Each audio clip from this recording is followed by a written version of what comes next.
CBI అధికారుల వలలో భారీ అవినీతి తిమింగలం చిక్కింది. 15 లక్షలు లంచం తీసుకుంటూ కూకట్పల్లి జోన్ ఎస్ఈ చిన్నారెడ్డి అధికారులకు చిక్కారు.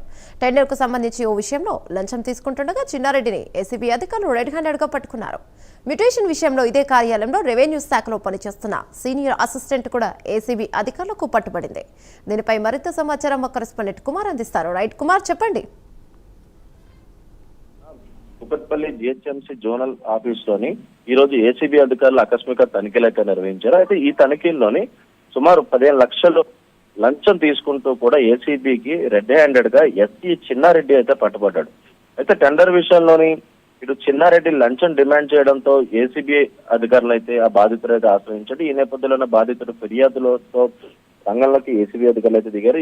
ఇవాళ కూకట్పల్లి జిహెచ్ఎంసీ జోనల్ ఆఫీస్ పై దాడులు నిర్వహించగా చిన్నారెడ్డిని రెడ్ హ్యాండెడ్ గా అయితే పట్టుకున్నారు. అయితే అదే ఆఫీస్ లోని మ్యూటేషన్ విషయంలో లంచం తీసుకుంటూ రెవెన్యూ శాఖ సీనియర్ అసిస్టెంట్ కూడా పట్టుబడినట్లు ఇటు ఏసీబీ అధికారులు అయితే గుర్తించారు. అయితే ఇందుకు సంబంధించి ముఖ్యంగా ఏదైతే బండ్లగూడ జోన్ పరిధిలో ఈ జరిపిన సోదరులో డిప్యూటీ ఎడ్యుకేషన్ జూనియర్ అసిస్టెంట్ 10,000 లంచం తీసుకుంటూ కూడా పట్టుబడ్డాడు. అయితే ముఖ్యంగా ఇటు వరుసగా ఈ ఏసీబీ అధికారులు దాడులు నిర్వహించడంతో కూడా అవినీతి తిమింగళాలు అయితే బయటపడుతున్నాయని చెప్పొచ్చు. అయితే ఇదే తరహాలోని ఇటు కూకట్పల్లి జిహెచ్ఎంసీ ఆఫీస్ లో కూడా తనిఖీలు నిర్వహించిన సమయంలోనే చిన్నారెడ్డి 15 లక్షలు లంచం తీసుకుంటూ కూడా పట్టుబడ్డారు. అయితే ఇక్కడ పన్నుల బిల్లులు మంజూరు విషయంలోని ఈ అవినీతి జరిగినట్లు కూడా ప్రాథమికంగా అయితే తెలుస్తుంది. అయితే దీనికి సంబంధించి అంటే ఆ వ్యక్తి ఎవరైతే 15 లక్షలు డిమాండ్ చేశారో దానికి సంబంధించి వ్యక్తి కూడా ఇటు ఏసీబీ అధికారులు అయితే ఆశ్రయించారు. ఈ నేపథ్యంలోనే ఇటు పనులు పూర్తి చేసిన కాంట్రాక్టర్ నుండి బిల్లులు క్లియర్ చేయడానికి భారీ మొత్తం డిమాండ్ చేసినట్లయితే తెలుస్తుంది. అయితే ఏసీబీ అధికారులు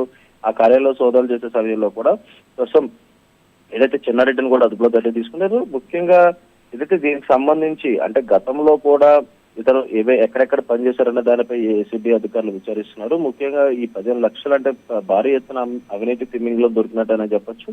అయితే ఇంకా అంటే ముఖ్యంగా తనకు సంబంధించి ఏమేం ఫైల్స్ క్లియర్ చేశాడనే దానిపై ప్రస్తుతం ఏసీబీ ఫోకస్ చేస్తుంది. అయితే సోదాలు ఇంకా కొనసాగుతున్న నేపథ్యంలోని మరికొద్ది సేపట్లో దీనిపై పూర్తిగా స్పష్టత వచ్చే అవకాశం అయితే ఉంది. Thank you Kumar.